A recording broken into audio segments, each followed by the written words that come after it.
রামনগরে SIR আতঙ্কে আত্মহত্যা। Voter তালিকায় নাম নেই, তাই ডাক পড়েছিল শুনানির জন্য। আর সেই নথিযুদ্ধের উদ্বেগের কাছে হার মানলেন এক অবসরপ্রাপ্ত কেন্দ্রীয় সরকারি কর্মী। This channel does not promote any violent, harmful, or illegal activities. All content provided by this channel is meant for an educational purpose. মঙ্গলবার পূর্ব মেদিনীপুর জেলার রামনগর থানার রামনগরের সাদি গ্রামের বাসিন্দা বিমল সিংয়ের ঝুলন্ত দেহ উদ্ধার হয় তারই বাড়ির চিলেকোঠা থেকে। পরিবারের অভিযোগ, 2002 সালের ভোটার তালিকায় নাম না থাকায় সম্প্রতি একটি শুনানির নোটিশ পান তিনি। তারপর থেকেই চরম আতঙ্কে ভুগছিলেন ওই বৃদ্ধ। সেই আশঙ্কায় শেষ পর্যন্ত তাকে আত্মহননের পথে ঠেলে দিল বলে পরিবারের দাবি। পুলিশ ও স্থানীয়দের সূত্রে জানা গিয়েছে, বিমলবাবু দীর্ঘ সময় কর্মসূত্রে কলকাতায় থাকতেন। সেই কারণেই 2002 সালে ভোটার তালিকায় তার নাম ওঠেনি। কাজ থেকে অবসর নিয়ে পাকাপাকিভাবে রামনগরের বাড়িতে ফিরে আসার পর তিনি প্রথমবার ভোটার তালিকায় নাম তোলেন। তারপর থেকে নিয়মিত ভোটও দিয়েছেন। এবার তিনি এসআইআর ফর্মও পূরণ করেছিলেন, কিন্তু পুরনো নথির গড়মিল থাকায় গত 4 দিন আগে তার কাছে শুনানির নোটিশ আসে। মৃতের পরিবার জানিয়েছে, আগামী 2রা জানুয়ারি বিমলবাবু শুনানির দিন ধার্য হয়েছিল রামনগর বিডিও অফিসে। তার ছেলে দীপক সি বলেন, বাবা একজন অবসরপ্রাপ্ত কেন্দ্রীয় সরকারি কর্মী ছিলেন। 4 দিন আগে নোটিশ আসার পর থেকেই তিনি ভীষণ দুশ্চিন্তায় ভেঙে পড়েছিলেন। যে মারা গেছেন তার কি নাম? বিমল সিং। কে হন আপনার বাবা মারা যাওয়ার কারণটা কি বলে মনে করছে? এনআরসির জন্য নোটিশ এসছে বাড়িতে। আচ্ছা। আজকে 4 দিন হয়ে গেলো নোটিশ এসছে। নোটিশ নিয়ে একটু টেনশানে ছিলেন উনি। কিছু বলতেন বাড়িতে? কাগজপত্র নিয়ে একটু মাথা ইয়ে হয়ে গেছে। আর উনি একটু টেনশানে ভেঙে পড়েছেন। এই কাগজ সে কাগজ নিয়ে টানাটানি বাড়িতে করছে কাগজপত্রগুলো। আচ্ছা, 2002 কি নাম ছিল? 2002 আগে নাম ছিল না, 2002 পর নাম আছে। পরে নামটা উঠেছে, তার জন্য কাগজপত্র দেখাতে হবে। কাগজপত্র জোগাড় করতে পেরেছিলেন? কাগজপত্র জোগাড় যে যে কাগজ বলেছিল থানা থেকে বা ব্লক থেকে সেগুলো জোগাড় করা? সেই জোগাড় তারপরেও কেন এই ধরনের ঘটনা ঘটলো বলে মনে উনি করছেন? যেটা টেনশানে ছিলেন, উনি যে এরকম করবেন আমিও তো বুঝতে পারিনি। বাড়িতে কোনো অশান্তি বা টাকা লেনদেন কিছু না। আগে তিনি কি করতেন? একটা সার্ভিস করতেন। কোথায়? কলকাতায়।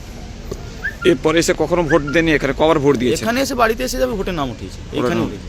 ওটা আগে ছিলেন বাবা টাবা সব জীবিত বা কাগজপত্র সব ঠিকঠাকই ছিল? ঠিকঠাক। আপনারা কমপ্লেন করেছেন? কিছু থানাতে কমপ্লেন করেছেন? না কমপ্লিট করিনি। না, থানাতে কোনো লিখিত কিছু দিয়েছেন? হ্যাঁ, কাগজপত্র দিয়েছে। কি দিয়েছেন? কি কাগজপত্র? এই এনআরসি নোটিশ কাগজপত্র দিয়েছে। আর মৃত্যুর কারণটা কি হিসাবে সেটাকে উল্লেখ করেছেন সেখানে? হ্যাঁ, বলেছেন, স্টেটমেন্ট দিয়েছেন। বাড়িতে কেউ গেছিলেন, নেতৃত্ব বা কেউ গেছিলেন? না কোনো দলীয় নেতৃত্ব বা কোনো কিছু? না, কোনো দল হন্যে হয়ে বাড়ির এ কাগজ সে কাগজ খুঁজছিলেন। প্রয়োজনীয় সব নথি বাড়িতেই ছিল, কিন্তু বাবার আতঙ্ক কিছুতেই কাটছিল না। ভোরবেলা উঠে দেখি চিলেকোঠায় তার ঝুলন্ত দেহ। মঙ্গলবার ভোর 3:30 নাগাদ বিছানায় স্বামীকে না দেখতে পেয়ে খোঁজ খবর শুরু করেন স্ত্রী। চিলেকোঠার দরজার ভেতর থেকে বন্ধ দেখে সন্দেহ হয়। দরজা ভাঙতেই দেখা যায় সব শেষ। খবর পেয়ে রামনগর থানার পুলিশ দেহটি উদ্ধার করে কাঁথি মহকুমা হাসপাতালে ময়না তদন্তের জন্য পাঠিয়েছে। পুলিশ জানিয়েছে, মৃত প্রৌঢ়ের পরিবারের পক্ষ থেকে লিখিত অভিযোগ দায়ের করা হয়েছে। আপাতত একটি অস্বাভাবিক মৃত্যুর মামলা রুজু করে তদন্ত শুরু হয়েছে। একজন প্রাক্তন সরকারি কর্মীর এই মর্মান্তিক পরিণতিতে গোটা এলাকায় শোকের ছায়া নেমে এসেছে। বিজেপি এসআইআর এর আতঙ্কে মৃত্যু কথা মানতে নারাজ, যা নিয়ে শুরু হয়েছে রাজনৈতিক চর্চা। যে কোনো মৃত্যু সেটা খুবই দুঃখজনক। তার পরিবার স্বজনের সাথে আমরাও সমব্যথী সমবেদনা জানাই। গতকাল রামনগর বিধানসভার হলদিয়া 1 অঞ্চলের একজন বিমল চন্দ্র সি যিনি মারা গেছেন, তাকে এসআইআরের আতঙ্ক দিয়ে প্রচার করছে তৃণমূলরা। আমরা জানি যে ভারতের প্রধানমন্ত্রী, স্বরাষ্ট্রমন্ত্রী, নির্বাচন কমিশন বারবার আমাদেরকে আশ্বস্ত করেছেন যে ভারতের কোনো মুসলমান এবং ভারতের ভেতরে যে কোনো হিন্দু তার কোনো রকম কোনো খসড়া থেকে নাম বাদ যাবে না এবং সে ভারতবর্ষেই থাকবে। ভারতবর্ষে কিছু আগাছা ঢুকে এসছে, তার কাটার বেড়া নিচের থেকে যারা ঢুকে এসে ভারতবর্ষে বসে ভারতের থালিতে খেয়ে ভারতকে ছেদা করছে, তাদের জন্য এসআইআর। আগাছাকে উপড়ে ফেলার জন্য এসআইআর। আর সেই এসআইআরের যে কোনো জায়গায় কারোর মৃত্যু হলে সেই এসআইআরের আতঙ্ক বলে চালিয়ে দেওয়া তৃণমূলের অপপ্রচার। এবং তৃণমূল এসআইআরের জন্য ভীত সন্ত্রস্ত। ওরা জানে যে 2026 এসআইআর হওয়ার ফলে যে 1 করোড়ের বেশি নাম বাদ যাবে সেটা তৃণমূলেরই নাম। তৃণমূল আগাছাকে ঢুকিয়ে রেখেছিল ভারতবর্ষ, পশ্চিমবাংলায় আগাছাদের দ্বারা সরকার গঠন করেছে, 2026-এ সেই সরকার গঠন করতে পারবে না। সেই জন্য প্রত্যেকটা পশ্চিমবঙ্গে যেখানে মৃত্যু হচ্ছে, প্রৌঢ় যে কোনো মানুষের মৃত্যু যারা হচ্ছে এসআইআরে আতঙ্কে হচ্ছে বলে চালানো হচ্ছে। আপনারা সাবধানে থাকবেন। রামনগরবাসীকে আমি আশ্বস্ত করতে চাই, কোনো মৃত্যু এসআইআরের জন্য হচ্ছে না। হয়তো কোথাও তার শারীরিক অসুস্থতার জন্য মৃত্যু হয়েছে, আমরা বেদনা জানাই, সমব্যথী, কিন্তু তৃণমূলের অপপ্রচারে আপনারা যাবেন না। ধন্যবাদ। জাহাঙ্গীর বাচ্চার রিপোর্ট, জেবি লাইভ নিউজ।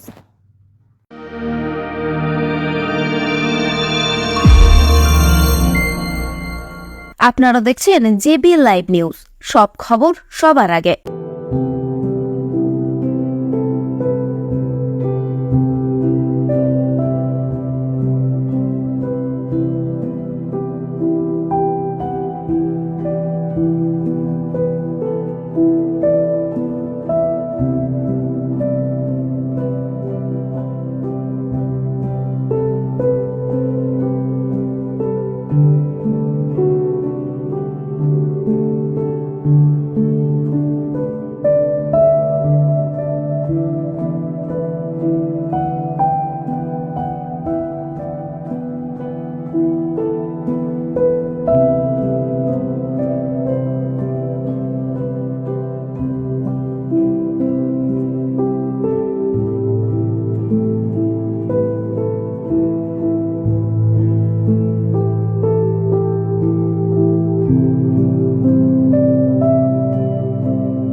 নিজেকে ও নিজের পরিবারকে হেলদি ও ফ্যাটলেস রাখতে চাইলে আজ থেকেই আপনার রান্নায় ব্যবহার করুন রাজা ভোজ 100% বিশুদ্ধ খাঁটি সরিষার তেল।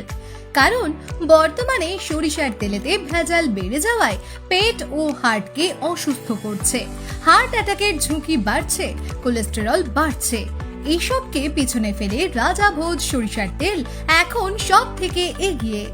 রাজা ভোজ সরিষার তেলে ঝাঁঝ কম, কারণ এই তেলে কোনো কেমিক্যাল ও ভেজিটেবল ও রাইস অয়েল ব্যবহার করা হয় না। সম্পূর্ণ ভেজাল ছাড়া বিশুদ্ধ খাঁটি হিসেবে স্বীকৃত এই সরিষার তেল। তাহলে আজই ঘরে আনুন রাজা ভোজ সরিষার তেল এবং পেট ও হার্টের সমস্যা থেকে থাকুন নিরাপদ। ডিস্ট্রিবিউটরের জন্য যোগাযোগ করুন 7013725556 এই নম্বরে।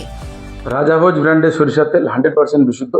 এখানে 0.001% ভেজাল মেশানো নেই। যদি কেউ এখানে ভেজাল প্রমাণ করে দেয়, আমার কোম্পানি 5 লক্ষ টাকা দেবে। বন্ধ্যাত্ব কোনো অভিশাপ নয়, এটি চিকিৎসার মাধ্যমে নিরাময় সম্ভব। পূর্ব মেদিনীপুরের সর্বপ্রথম টেস্ট টিউব বেবি সেন্টার এখন তমলুকে। যোগাযোগের ঠিকানা উত্তরণ ইনফার্টিলিটি ক্লিনিক প্রাইভেট লিমিটেড, পদুম বসান, আদি মোহিনী মোহন কাঞ্জিলালের পাশের গলিতে। যোগাযোগ 9679225556 এই নম্বরে।